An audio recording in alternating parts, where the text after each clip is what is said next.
Hello पढ़ाई करने वाले मित्रों, आपके अपने channel visual art and GK tutorial पे आपका स्वागत है। दोस्तों, चित्रकला और मूर्तिकला के 1000 प्रश्नों तक की सीरीज़ का आज आप देखेंगे 7th पार्ट। और इस वीडियो में बहुत ही महत्वपूर्ण प्रश्न हैं जो NVS, KVS, DSSB, net, JRF, TGT, PGT या किसी भी स्तर की कला परीक्षा हो, उसके लिए आपकी काफ़ी मदद कर सकते हैं। अगर आपको ये प्रश्न पसंद आ रहे हैं, श्रृंखला पसंद आ रही है, तो उसे लाइक ज़रूर करिए और कमेंट करके बताइएगा कि आप आगे और किस टॉपिक पर क्वेश्चंस चाहते हैं। तो आइए देखते हैं चित्रकला और मूर्तिकला के प्रश्नों का भाग 7। क्वेश्चन नंबर 151 है, कल्प सूत्र की स्वर्णाक्षरों की प्रति कहाँ से प्राप्त हुई है? तो कल्प सूत्र की जो स्वर्ण अक्षरों में प्रति लिखी गई थी वो प्राप्त हुई है। आंसर है यहाँ पर ऑप्शन बी, जौनपुर से। जौनपुर से प्राप्त हुई है यह प्रति।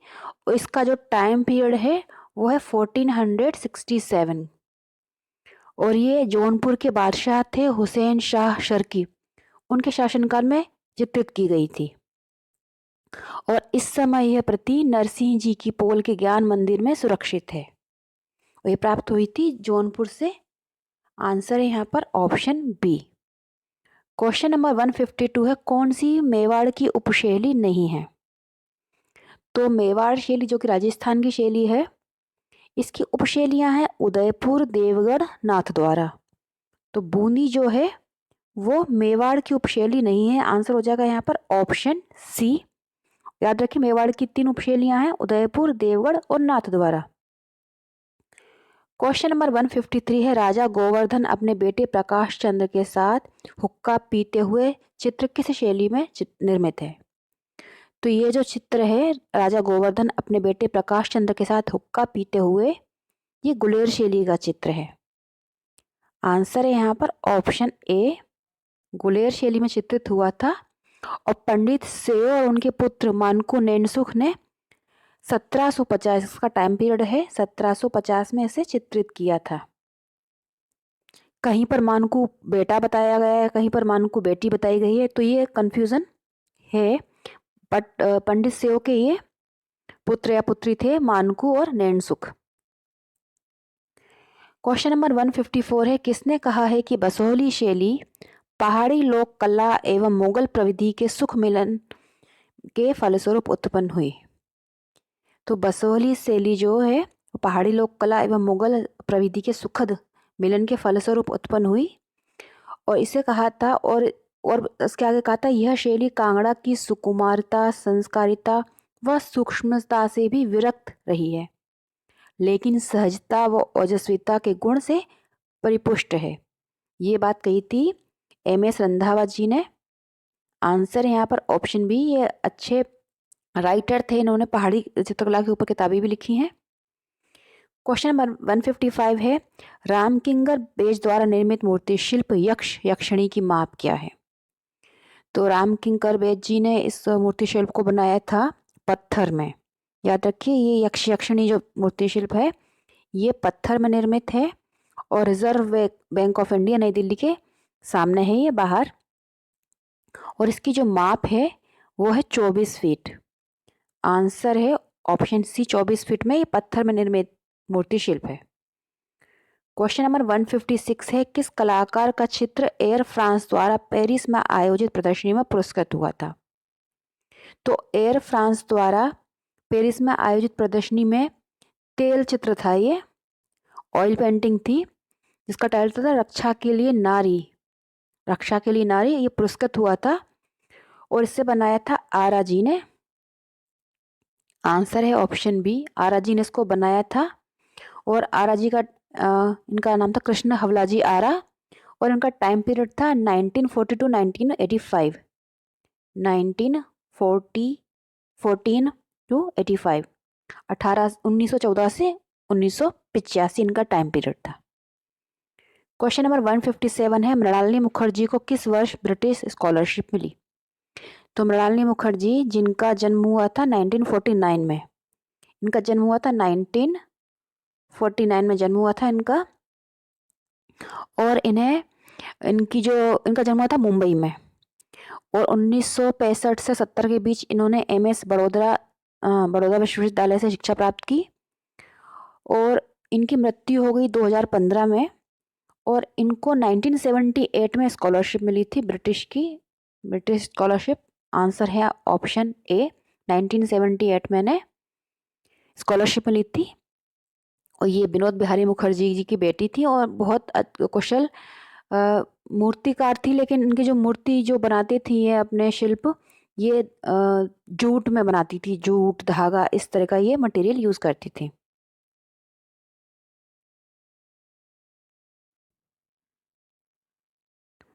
क्वेश्चन 158 है, सांची स्तूप के गुंबद की ऊंचाई क्या है? तो सांची का स्तूप जो मध्य प्रदेश में है, इसकी गुंबद की जो ऊंचाई है, हाइट, वो है 54 फुट। आंसर है यहाँ पर ऑप्शन बी, 54 फीट इसकी हाइट है। और गोल आधार का जो व्यास है वो 120 फुट है। हाइट गुंबद की 54 है और गोल आधार का जो व्यास है वो 120 फुट है। और गुंबद के चारों ओर जो चबूतरा है वो 16 फीट ऊंचा है। याद रखिए तीन चीजें, गुंबद की हाइट है 54 फीट, गोल आधार का जो व्यास है वो है 120 फीट और गुंबद के चारों ओर जो चबूतरा है वो 16 फीट ऊंचा है। और ये सांची मध्य प्रदेश में है, बौद्ध धर्म के। क्वेश्चन नंबर 159 है, किस शैली में भगवान बुद्ध का साकार रूप सर्वश्रेष्ठ ढंग से दिखाई देता है? तो 159 है किस शैली में? तो ये मथुरा शैली में भगवान बुद्ध का जो साकार रूप है सबसे अच्छे तरीके से बनाया गया है, दिखाई देता है। आंसर है यहाँ पर ऑप्शन सी, मथुरा शैली में भगवान बुद्ध का साकार रूप सर्वश्रेष्ठ ढंग से दिखाई देता है। क्वेश्चन नंबर 159 है, ललित मोहन सेन की शिक्षा कहाँ से हुई थी? तो ललित मोहन सेन जी का जन्म हुआ था बंगाल में, लेकिन इनकी शिक्षा हुई थी लखनऊ से। और ये लखनऊ क्राफ्ट कॉलेज में प्रिंसिपल भी रहे और इनकी शिक्षा भी लखनऊ से हुई थी। आंसर यहाँ पर ऑप्शन बी। क्वेश्चन 161 है, 1973 में 1973 में कौन सा कलाकार लखनऊ कला महाविद्यालय में डीन था? तो 1973 में लखनऊ कला महाविद्यालय में, Lucknow art and craft college में डीन थे। ऑप्शन है आंसर इसका ऑप्शन ए, रणवीर सिंह बिष्ट जी। रणवीर सिंह बिष्ट जी को 1965 में राष्ट्रीय ललित कला अकादमी का सम्मान भी प्राप्त हुआ था और 1973 में ये डीन रहे लखनऊ कॉलेज में और ये लैंडस्केप बनाने के लिए काफ़ी प्रसिद्ध थे। क्वेश्चन नंबर 162 है, पूजा करती हुई यक्षी वेदिका स्तंभ पर कहाँ से प्राप्त हुई है? तो पूजा करती हुई यक्षी वेदिका स्तंभ पर मिली है मथुरा से। आंसर है यहाँ पर ऑप्शन डी, ये मथुरा से मूर्तिशिल्प प्राप्त हुआ है। क्वेश्चन 163 है, प्रदोष दास गुप्ता की शिक्षा कहाँ से हुई थी? तो प्रदोष दास गुप्ता जी, इनका जो टाइम पीरियड था, इनका जन्म हुआ था 1912 में। 1912 ढाका में हुआ था, बांग्लादेश में। और वर्ष 2006 में इनकी मृत्यु हो चुकी है। और इनकी शिक्षा हुई थी कलकत्ता से। कलकत्ता में इन्होंने, आंसर यहाँ पर ऑप्शन सी, कोलकाता, हिरणमय राय चौधरी जी से शिक्षा प्राप्त की, यहाँ पर ऑप्शन है। और इन्होंने मद्रास में भी शिक्षा प्राप्त की थी DP राय चौधरी के अंडर। तो DP राय चौधरी जी से भी प्राप्त की शिक्षा। यहाँ पर मद्रास नहीं है तो यहाँ पर कोलकाता हो जाएगा। और 1943 में कलकत्ता ग्रुप की स्थापना की इन्होंने। तो आंसर है यहाँ पर ऑप्शन सी, कलकत्ता शिक्षा प्राप्त की थी और मद्रास से भी इन्होंने शिक्षा प्राप्त की थी। क्वेश्चन नंबर 164 है, इस चित्र पर आधारित, इस चित्र को आप ध्यान से देखिए, इसका शीर्षक बताना है।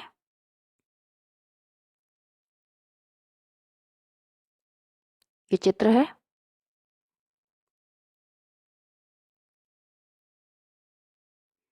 तो आपको बताना है इसका टाइटल। तो ये चित्र है, इसका टाइटल है द थिएटर बॉक्स। ये चित्र है द थिएटर बॉक्स। क्वेश्चन 165 है, इस चित्र के कलाकार कौन हैं? द थिएटर बॉक्स, इस चित्र के कलाकार हैं रेनवॉर। आंसर है यहाँ पर ऑप्शन बी, ये रेनवॉर जी के द्वारा बनाया हुआ चित्र है। क्वेश्चन नंबर 166 है, चित्र किस वर्ष निर्मित हुआ था ये? The theatre box. तो ये बनाया था रेनवॉर ने 1874 में। आंसर है यहाँ पर ऑप्शन ए, 1874 में द थिएटर बॉक्स रेनवॉर द्वारा बनाया हुआ यह चित्र है। क्वेश्चन नंबर 167 है, यह चित्र कहाँ संग्रहित है? तो ये कोर्ट लाउड इंस्टीट्यूट गैलरी है लंदन की, याद रखिए आप, लंदन में संग्रहित है ये।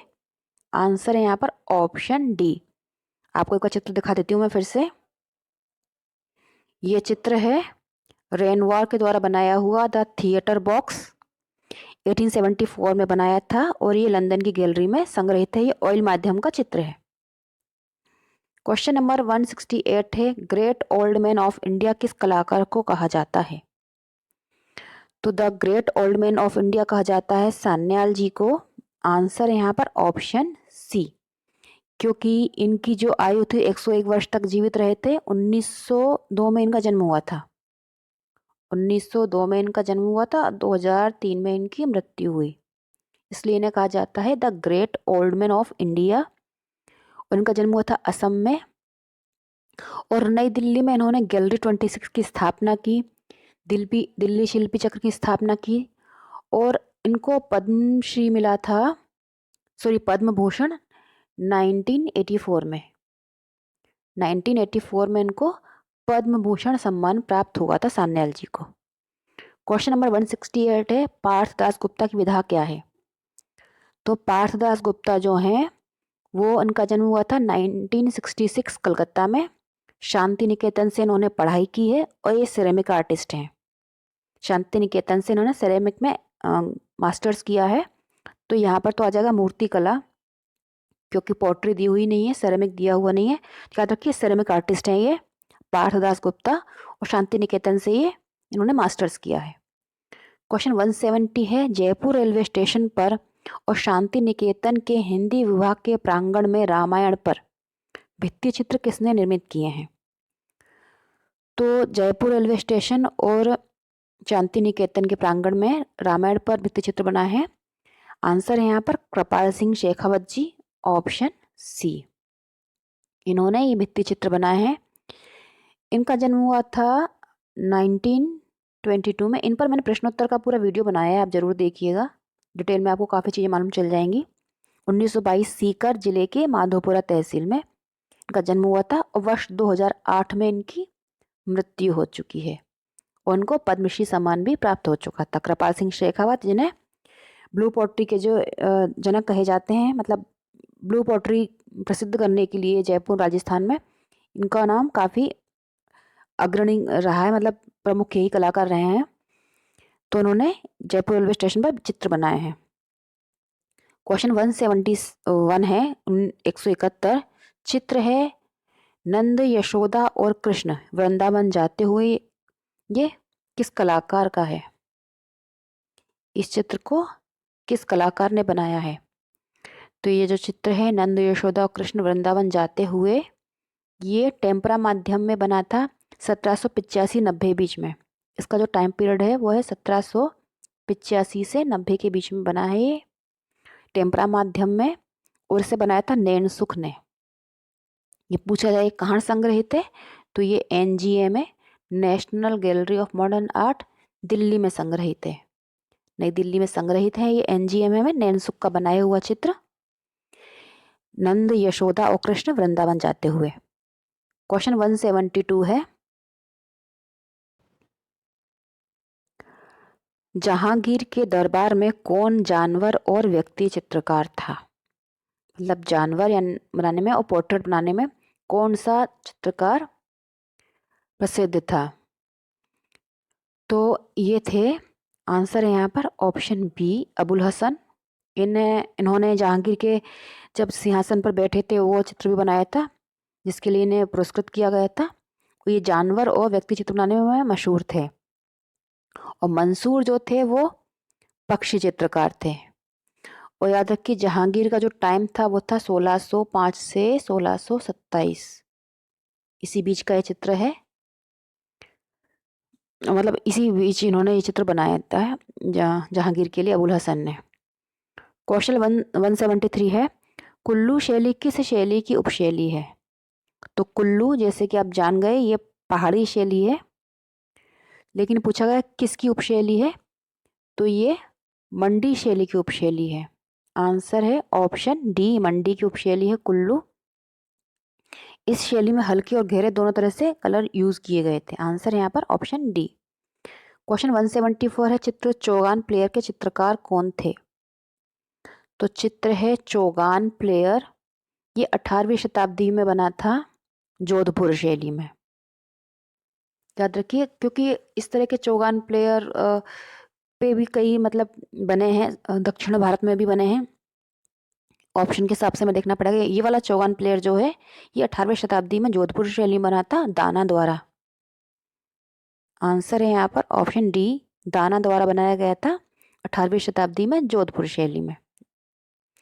क्वेश्चन 175 है, चित्र ईशा को सूली और काला घोड़ा किस कलाकार की रचना है? तो ये दोनों ही चित्र जो हैं ईशा को सूली और काला घोड़ा ये बनाए थे यामिनी राय जी ने। आंसर है ऑप्शन ए, यामिनी राय। और मैं भोला भाला ये भी इनका बनाया हुआ चित्र है, और तीन पुजारी इनका चित्र है, माँ और बेटा इनका बनाया हुआ चित्र है। और ये बंगाल के जो पटुआ चित्रकार थे उनसे प्रभावित थे, और उन्हें भारतीय कलाकार कहा जाता है क्योंकि ये लोक कला शैली पर अपने चित्र बनाते थे, यामिनी राय जी। तो दोस्तों ये थे और 25 महत्वपूर्ण प्रश्न। आपको ये कैसे लगे आप कमेंट करके बताइएगा। पसंद आ रहे हैं तो लाइक जरूर करिएगा। अच्छे से पढ़ते रहिए। Good luck. जय हिंद।